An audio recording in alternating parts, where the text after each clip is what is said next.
right, the exciting time is here. You've been keeping your thought box in the dark, nice and warm, checking on it every few days, waiting for those baby mushrooms to appear. So let's take a look at what you're looking for. As we look through the lid, you're going to see the baby mushrooms that are inside there. They're very small. They can almost look like some of the pieces of grain sometimes. But when you see the white body starting to come up, that's when you know you want to bring it out of the dark. We want to wait until there's a good sampling, not just one or two, because if you bring it out when there's only one or two, you're going to get one or two really, really large mushrooms, which can be fun, but we're wanting a really full flush. So wait until you have some good clusters of mushrooms in there. I'm going to go ahead and take these clips off the side because now that we're fruiting, we're going to add some air, light, and water. So the clips come off. Most important now, we're going to turn the vent on top so that it's getting air. So as it turns this way, I can touch it. I can feel that my 0.2 micron filter patch is there. That's covering, keeping all the contaminants out, but now we're getting some airflow inside the lid. So let's go ahead and take this off. This is a beautiful tray, Golden Teacher mushrooms. You can see it's definitely ready for fruiting.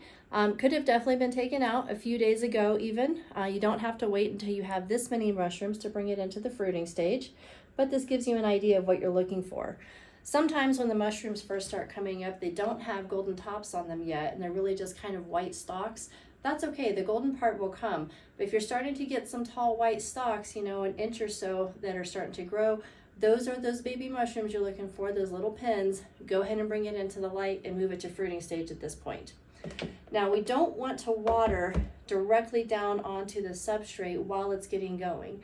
Remember, the mycelium provides a nice good coverage over the top, and that's holding all the nutrients for those mushrooms to come from. So we want to water directly into the lid. So we've got our lid.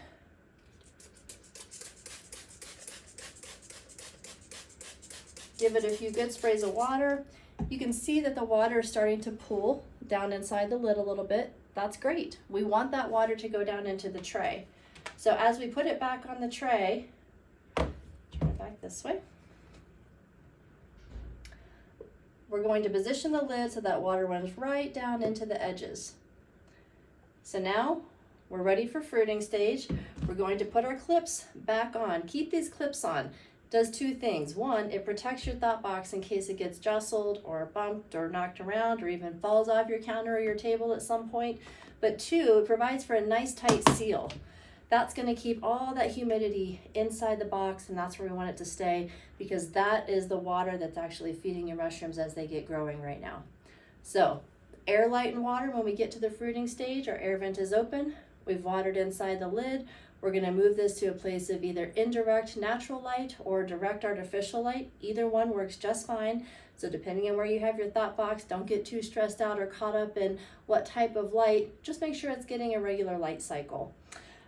Every day we're going to check. We're watching for this amount of humidity to continue inside the lid, and probably be spraying it about once a day at this point. It's good to take the lid off, spray that water inside the lid once a day. Let's for a little bit of that airflow to come across the mushrooms as well as they're getting going, and make sure that you're keeping it nice and wet in there. So here we are, off to fruiting. Remember, at no point in time does the thought box go back into the dark. So even after we harvest our first flush of mushrooms, we're going to keep it in the light, we're going to keep the air vent open, and we're going to keep watering it on a daily basis.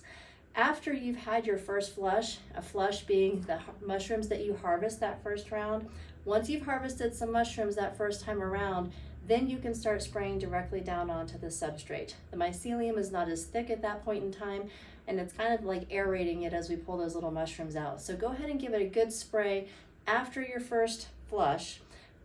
Spray it right down on onto the substrate. Sorry, there will still be some mycelium left as well, but spray it right down onto that substrate area. That water will sink in, and that'll also ensure that you're getting mushrooms across the top and the middle and not just on the sides.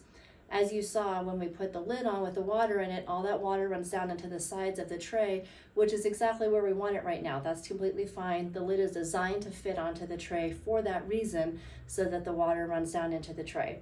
But as you keep going and you're wanting to get more and more mushrooms across the top, make sure that you're giving it that heavy watering across the top of the substrate after your first flush. If you have any questions, get in touch with us or look at the website, growyourownthoughts.org. There's a ton of information, videos, pictures, and more questions to be answered on the FAQ page.